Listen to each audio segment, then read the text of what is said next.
Good morning दोस्तों। के science zone में आपका स्वागत है। दोस्तों आज हम लोग पढ़ने वाले हैं क्लास 10 की बायोलॉजी जैव प्रक्रम के बारे में। ठीक है, जैव प्रक्रम हम लोग आज देखने वाले हैं रंध्र के बारे में। ये हम लोग का जैव प्रक्रम का तीसरा लेक्चर है। ठीक है, तो सबसे पहले हम लोग देख लेते हैं कि रंध्र क्या है। ठीक है, तो सबसे पहले इसकी परिभाषा की ओर चलते हैं, देख लेते हैं। पत्तियों की सतह पर पाए जाने वाले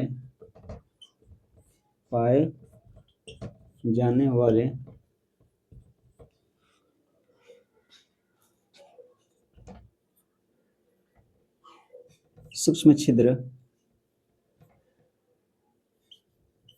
जिनके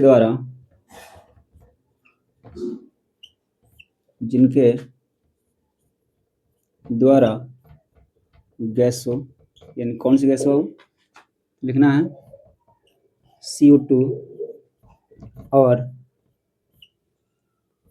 O2 यानी ऑक्सीजन। ठीक है, पत्तियों की सतह पर पाए जाने वाले सूक्ष्म छिद्र जिनके द्वारा गैसों का आदान प्रदान होता है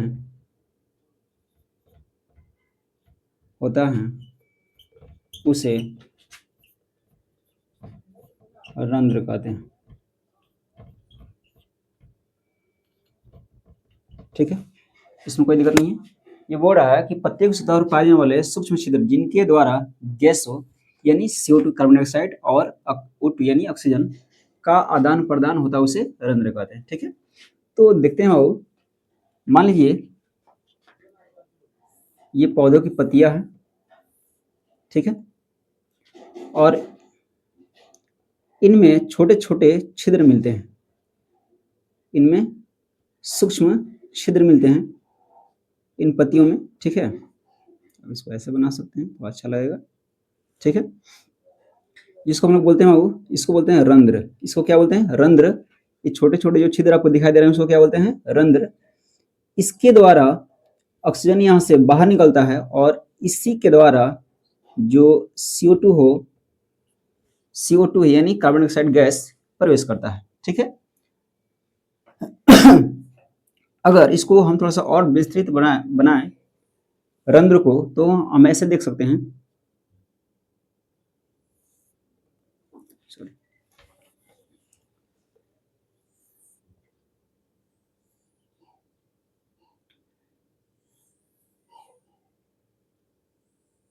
ठीक है, थोड़ा सा बड़ा हो गया, थोड़ा सा बराबर करते हैं। ठीक,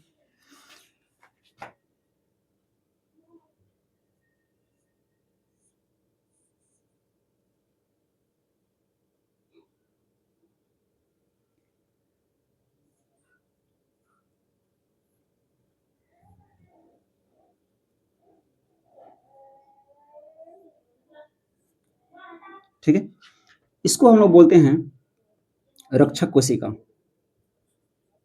रक्षक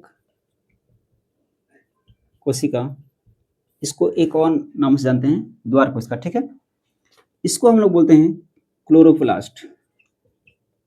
क्लोरोप्लास्ट ये क्या है? एक लवक है। क्या है? एक लवक है। ठीक है, और जो इसमें बीच में आपको यहाँ पे छिद्र दिखाई दे रही है उसको बोलते हैं वो रंध्र। क्या बोलते हैं? रंध्र, जिनके द्वारा ऑक्सीजन बाहर निकलता है और कार्बन डाइऑक्साइड अंदर प्रवेश करता है। ठीक है, इसमें कोई दिक्कत नहीं है। ठीक है, अब चलते हैं कि रंध्र के कार्य की ओर। ठीक है, तो लिखेंगे बाबू रंध्र के कार्य, यानी जो रंध्र हो कौन कौन सा कार्य करता है। तो एक नंबर में देखेंगे, जो रंध्र होता है बाबू वो कार्बन डाइऑक्साइड और ऑक्सीजन का आदान प्रदान करता है। तो लिखेंगे कार्बन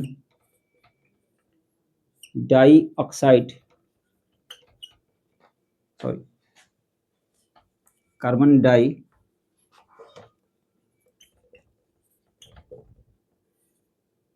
ऑक्साइड यानी CO2 तथा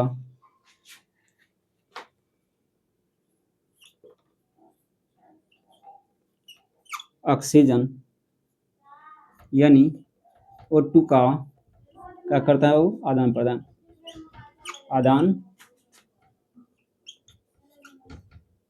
प्रदान करता है। ठीक है, इसमें कोई दिक्कत नहीं है। दूसरा पॉइंट देख लेंगे बाबू, यह सॉरी गलती, यह जल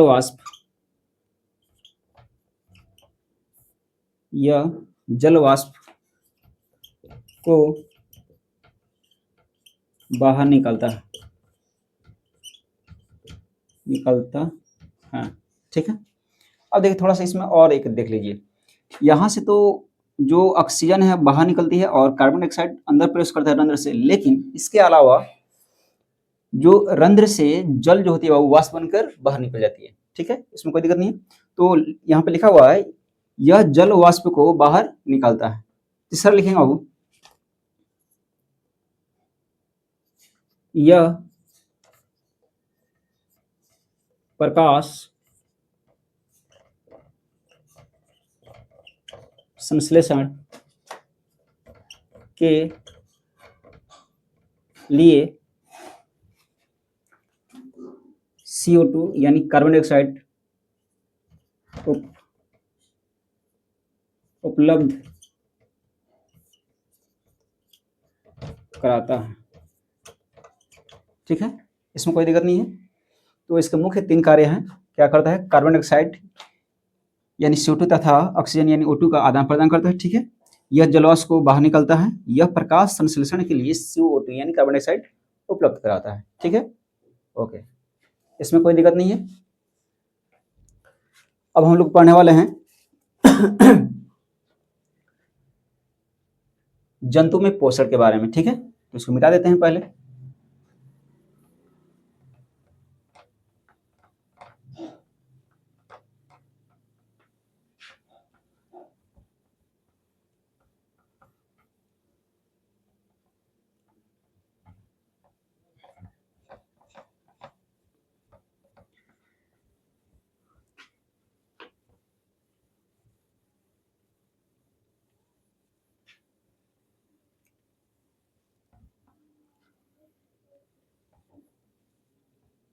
चलिए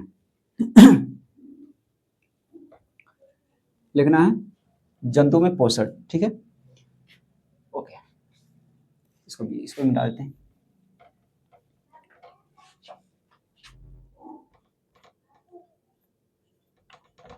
जंतुओं में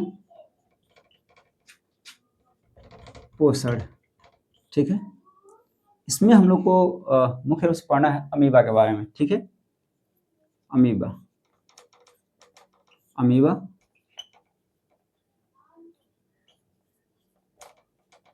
के बारे में पढ़ना है। ठीक है तो देख लेते हैं अमीबा क्या है। लिखे बाबू,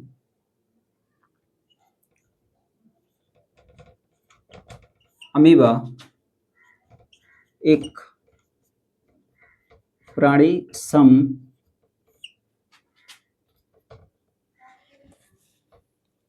सम पोषी जीव हैं। ठीक है, कोई दिक्कत नहीं इसमें। अमीबा कौन सा जीव है, प्राणी समपोषी जीव है। ठीक है, अच्छा इसका मतलब क्या होता है, तो पिछली क्लास में आप लोगों को बताया गया है। ठीक है, कि प्राणी समपोषी जीव किसे कहते हैं। तो जो जीव अपना भोजन ठोस या तरल के रूप में प्राप्त करता है उसे क्या बोलते हैं, प्राणी समपोषी जीव। ठीक है, ये तो हो गया। अब इसमें लिखेंगे, लिख सकते हैं, यहां से लिख लीजिए, ये मृदु जलीय यानी मीठे पानी। ठीक है, ये मृदु जलीय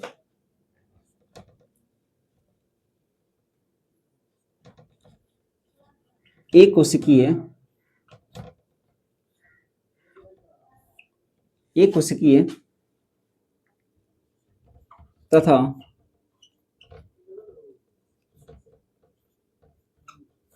अनिश्चित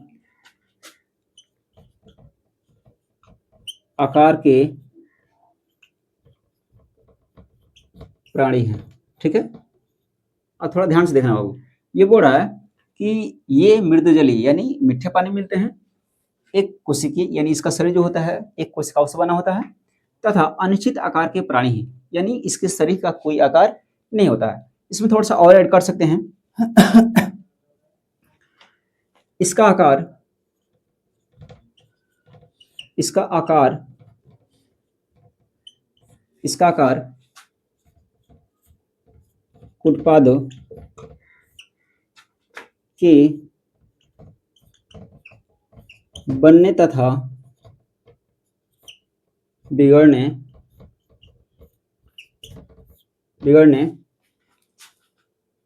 के कारण बदलते रहता है, बदलता रहता। हाँ ठीक है, इसमें कोई दिक्कत नहीं है। एक बार फिर से पढ़ लेते हैं शुरू से। अमीबा एक प्राणी संपोषी जीव है, ठीक है, जो अपना भोजन ठोस या तरल के रूप में प्राप्त करता है। ये मृदजल मीठे जल में मिलते हैं, एक कोशिकीय होते हैं, अनिश्चित आकार के प्राणी, इसका शरीर का कोई आकार नहीं होता है। इसका आकार जो होता है वो उत्पादों के बनने तथा बिगड़ने के कारण बदलता रहता है। अच्छा ठीक है, ये तो समझ में आ रहा है, लेकिन यहाँ पे एक शब्द है कुटपाद। कुटपाद यानी कुटपाद होता क्या है, ठीक है, तो इसके बारे में देखते हैं। इसको सीडोपोडिया बोलते हैं इंग्लिश में, ठीक है। तो देखिए यहाँ पे अमीबा, थोड़ा सा एक अमीबा का चित्र बनाते हैं। अमीबा का कोई आकार नहीं होता है, तो आप जैसे चाहे वैसे बना सकते हैं, ठीक है। तो ऐसे चाहे जैसे चाहे वैसे खींच सकते हैं, ठीक है। ये मान लीजिए कि अमीबा है, ठीक है, अमीबा है। जो ये आपको निकली इस अंगुली की तरफ जो संरचना दिखाई दे रहा है बाबू, ये वाला जो अंगुली की तरफ जो संरचना निकली हुई दिखाई दे रही है, इसको बोलते हैं कुटपाद। क्या बोलता हूँ? कुटपाद, ठीक है। ये क्या करता है, इसके एक प्रचलन अंग की तरह कार्य करता है, यानी इसको एक जगह से दूसरी जगह जाने में क्या करता है, सहायता करता है, ठीक है। तो जब इसके कुटपाद, ये अपने कुटपाद को जब ये घटाता है या बढ़ाता है, तो इसका आकार हमेशा क्या होता है, वो बदलते रहता है, ठीक है, कोई दिक्कत नहीं है। ओके अब इसमें हम देखते हैं इसकी अमीबा में पोषण की विधियां कैसे होती है, ठीक है। तो इसको मिटाना पड़ेगा क्योंकि इतना में होगा नहीं, ठीक है, तो इसको मिटा देते हैं। ओके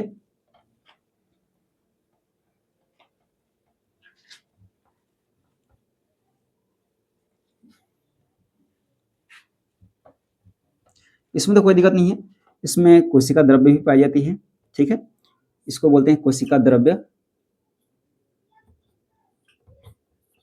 कोशिका द्रव्य।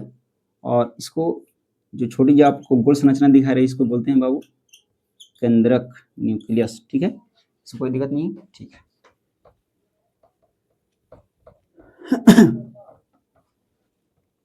मिटा दें, ओके।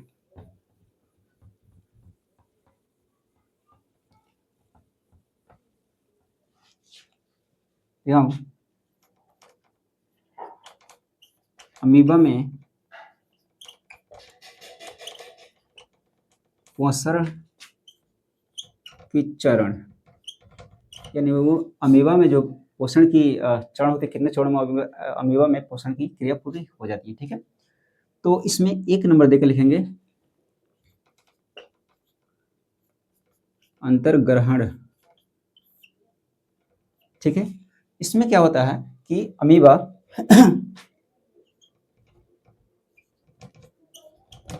अमीबा भोजन के पास पहुंचकर अमीबा भोजन के पास पहुंचकर अपने अपने उत्पादों से भोजन को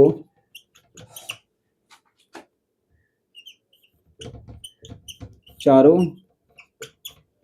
ओर से घेर लेता घेर लेता है। ठीक है, इसमें कोई दिक्कत नहीं है। अब थोड़ा इसको देखना, मान लो कि ये अमीबा है, ठीक है, और यहाँ पे भोजन है, यहाँ पे क्या है वो भोजन है। तो अमीबा क्या करेगा, अपनी कुटबादों को बढ़ाना स्टार्ट करेगा। ठीक है, ये क्या करेगा, अपने कुटबादों को क्या करेगा, वो बढ़ाएगा। ठीक है, ये भी क्या करेगा, अपने कुटबादों को, ये कुटबादों क्या करेगा, वो बढ़ाना स्टार्ट करेगा। ठीक है, और धीरे धीरे ये क्या करेगा, ये इधर से ज्वाइंट हो जाएगा और जो भोजन होगी शरीर के अंदर चला आएगा। ठीक है, भोजन क्या होता है, वो शरीर के अंदर चलाता है। तो ये लिखना है, अमीबा भोजन के पास पहुंचकर अपने कुटपादों से भोजन को चारों ओर से घेर लेता है और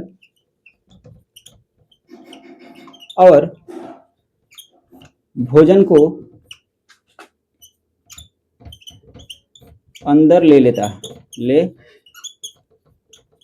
है। ठीक है, कोई दिक्कत नहीं, क्लियर हो गया। ठीक है, दूसरा है पाचन। ठीक है, अब तो शरीर में भोजन प्रवेश कर गया है, अब क्या होगा, पाचन। ठीक है, तो अमीबा भोजन के चारों ओर भोजन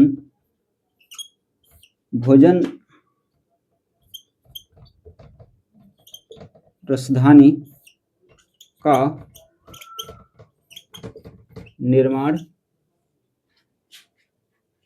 करता है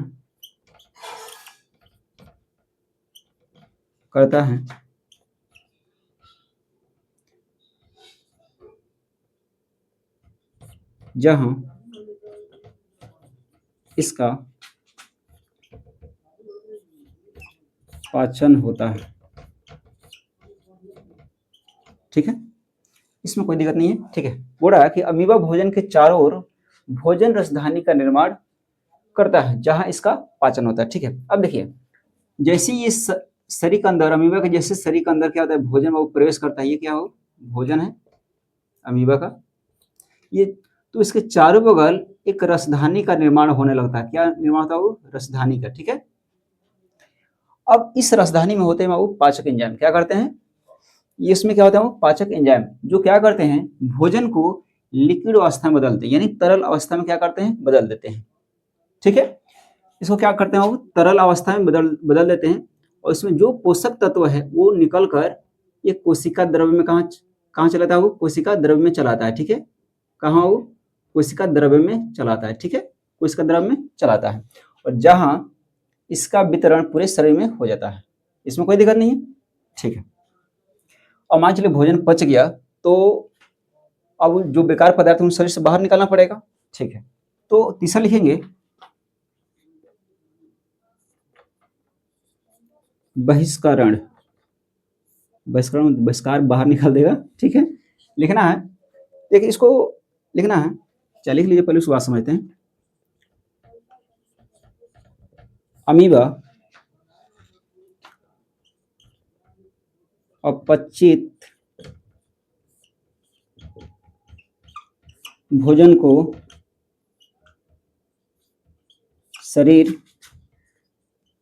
के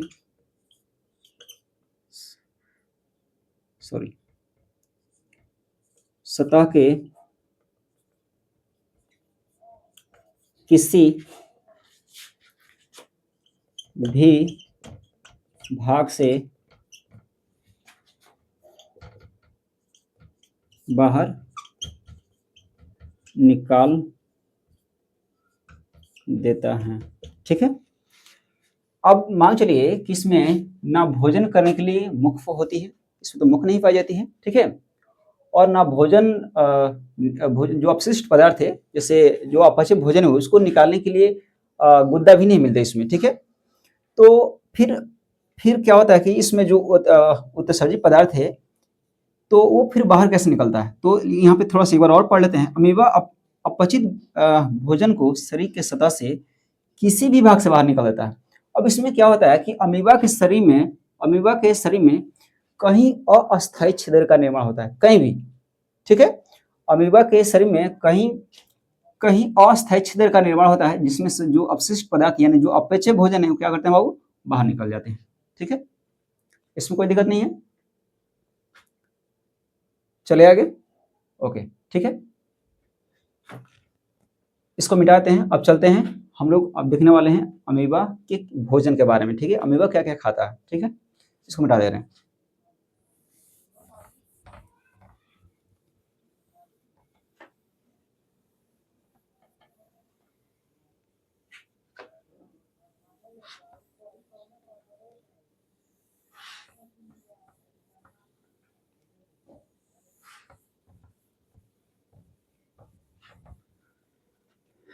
माफ करना।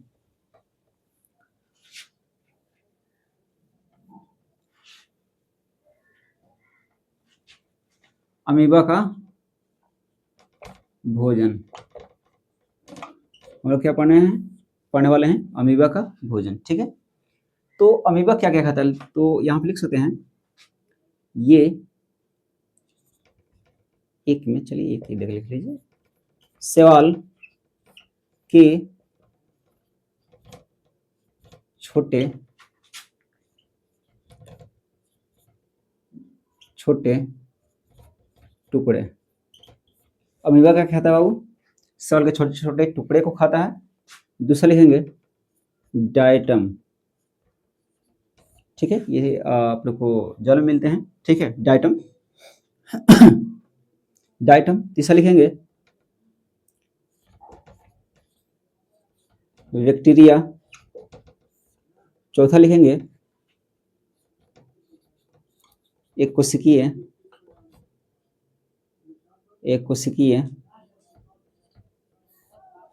कोशिकीय तथा मृत कार्बनिक पदार्थ के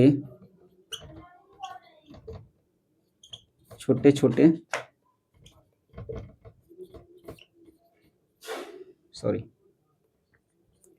टुकड़े।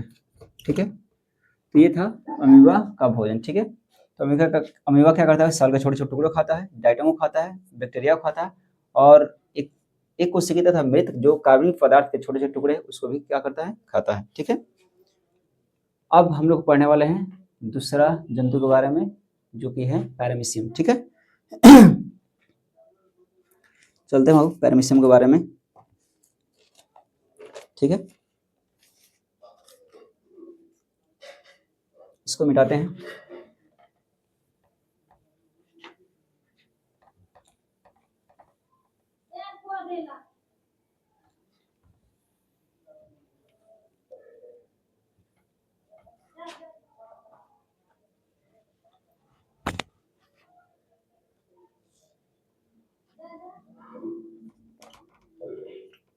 पैरामीशियम इंग्लिश में लिखना लिख सकते हैं पैरामीशियम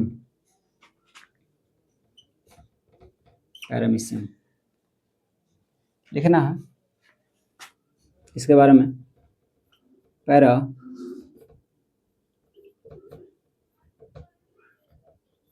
पैरामीशियम एक प्राणी सम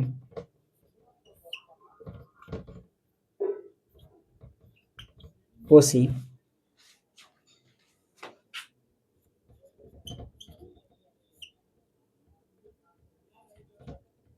जीव है, प्राणी संपोषी जीव है। ये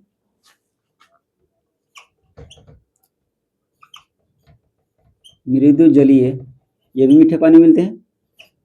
ये मृदु जलीय एक कोशिकीय, ये भी एक कोशिकीय होते हैं। एक कोशिकीय हो गया, तथा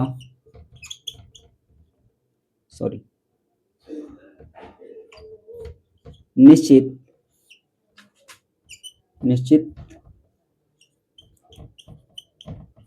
आकार के प्राणी हैं। ठीक है, इसको एक बार पढ़ लेते हैं। देखिए लिखा हुआ पैरामीशियम एक प्राणी संपोषी जीव है। ये मृदुजलीय एकल कोशिकीय तथा निश्चित आकार के प्राणी हैं। अच्छा, अमीबा में क्या था, उसका शरीर का आकार जो था वो निश्चित नहीं था, लेकिन इसका जो शरीर का आकार होता है वो क्या था, वो निश्चित होता है। क्या होता है, वो निश्चित। ठीक है, एक इसमें और पाई जाती है चीजें, देखेंगे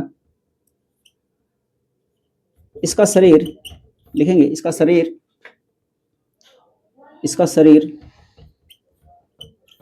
सिलिया, इसका शरीर सिलिया से ढका होता है, इसका शरीर सिलिया से ढका होता है।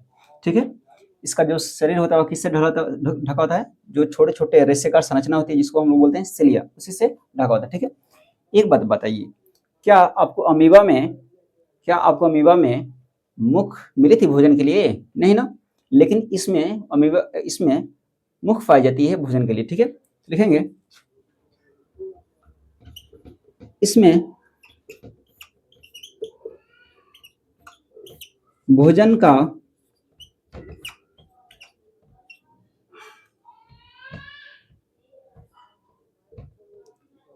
अंतर्ग्रहण कोशिका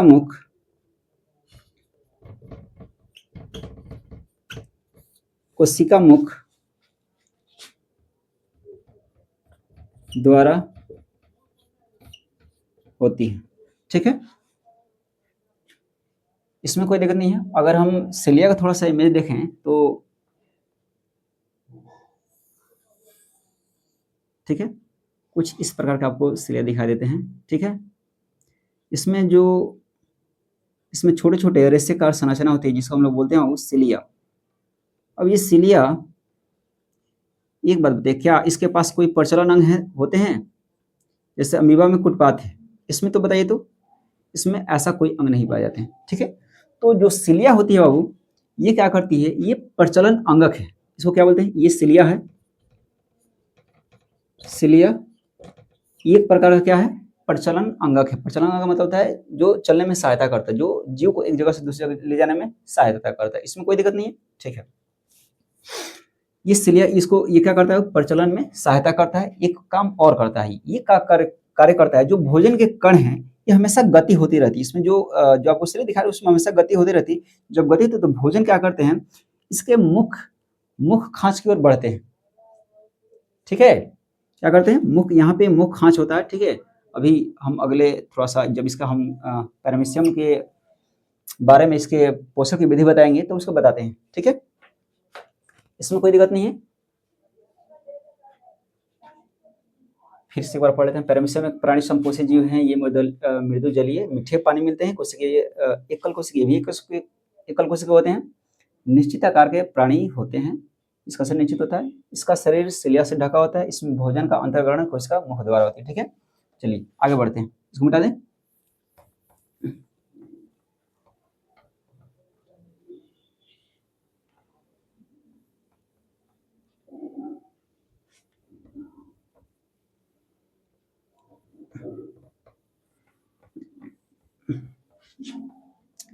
हम लिखने वाले हैं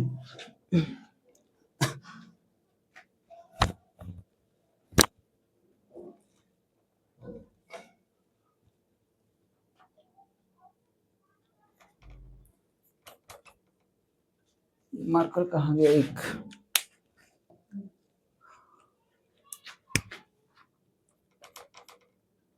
पैरामीशियम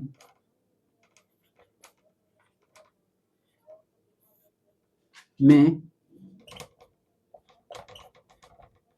पोषण के चरण।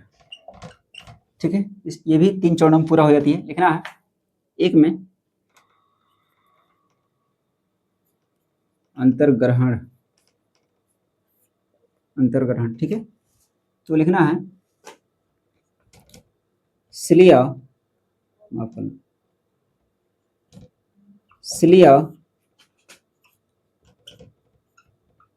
भोजन के कणों को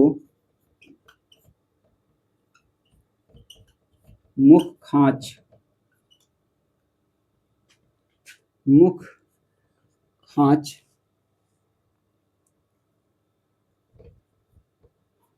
फिर मुख खांच की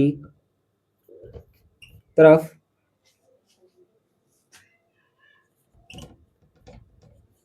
भेजती हैं, भेजती हैं। ठीक है, मुख खांच बता देते हैं बाद में। सिलिया भोजन के कणों को मुख खांच की तरफ भेजती हैं, फिर भोजन के कण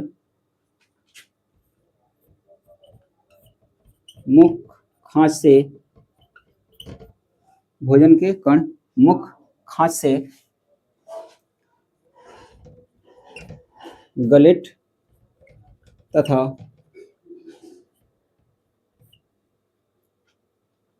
फिर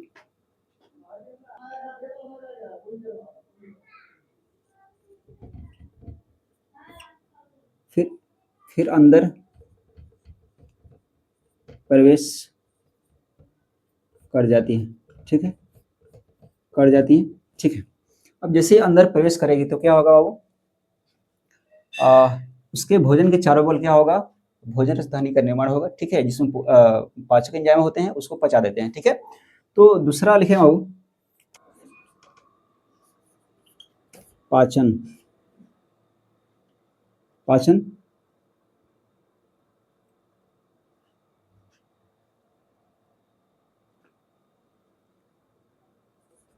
भोजन, भोजन के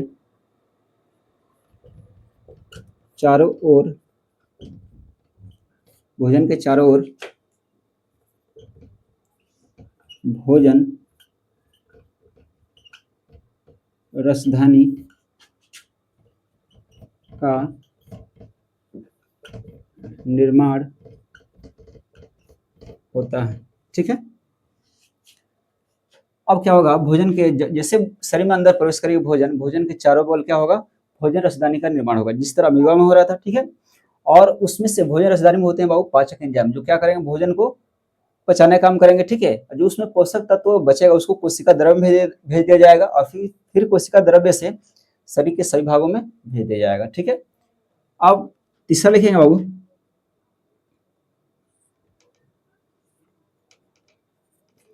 बहिष्करण। ठीक है, अब एक बात बताइए, क्या अमीबा के पास कोई ऐसा अंग था जो उत्सर्जित पदार्थों को वहां से निकाल सके? नहीं, लेकिन हम लोग पैरामीशियम में देखते हैं। ठीक है, तो लिख लेते हैं बाबू, पैरामीशियम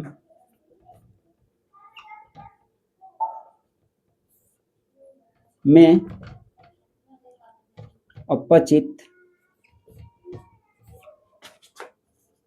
अपचित भोजन, अपचित भोजन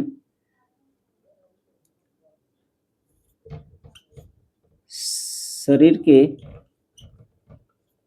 एक, सॉरी, एक विशेष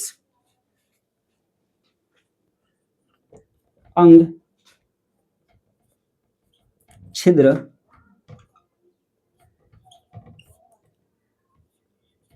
द्वारा बाहर निकाल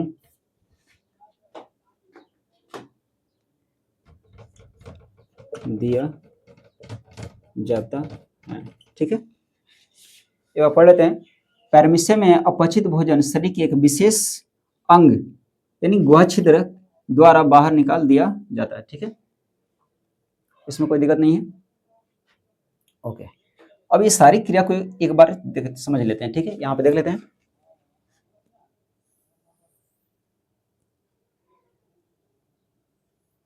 ठीक है, ये क्या है बाबू, ये है पैरामीशियम,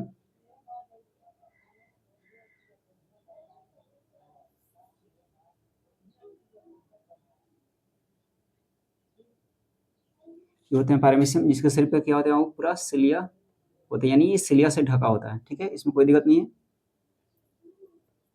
इसलिए क्या करते हैं, प्रचलन अंगक हैं जो पैरामीशियम को एक जगह से दूसरे जगह ले जाने में इसको सहायता करेंगे, इसको जाने में सहायता करेंगे, ठीक है। इसको बोलते हैं बाबू हम लोग, इसको बोलते हैं हम लोग मुख खांच। क्या बोलते हैं वो? मुख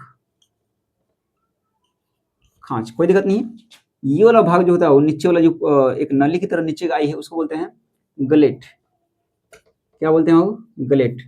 तो भोजन के कण जब यहाँ से आता है, जब ये भोजन का कण सबसे पहले मुख खांच में आता है, और मुख खांच में कहा उसको फिर गलेट में, फिर गलेट से जब बाहर निकलता है तो मान लीजिए कि ये भोजन के कण है, क्या हो? भोजन के कण है। इसके चारों बगल क्या होगा? वो भोजन रसधानी का निर्माण होगा, ठीक है, इसमें कोई दिक्कत नहीं है। क्या होगा? भोजन रसधानी का निर्माण होगा, और इस भोजन रसधानी में होते हैं पाचक एंजाइम, ठीक है। ये क्या करेंगे? ये भोजन को पचाने का काम करेंगे, ठीक है। और जो पदार्थ है, जो अपशिष्ट पदार्थ होती है, भोजन पचने के बाद कुछ भोजन जो अपचित रह जाती है, जो नहीं पचता है, उसको शरीर से बाहर निकालना क्या होता है? जरूरी होता है। तो ये जो अपचित भोजन पदार्थ है बाबू, उसको एक विशेष छिद्र उसमें पाई जाती है, ठीक है, एक विशेष छिद्र पाई जाती है जिसको बोलते हैं छिद्र गुहा के द्वारा बाहर निकाल दी जाती है, ठीक है। और इसमें से जो पोषक तत्व हैं उसको भेज दी जाती है शरीर में, यानी कोशिका द्रव, ये कोशिका द्रव, ठीक है, ये कोशिका द्रव में, और यहाँ शरीर के सभी भागों में जो पोषक तत्व हैं वो वितरित हो जाती है, ठीक है। इसमें कोई दिक्कत नहीं है, ठीक है।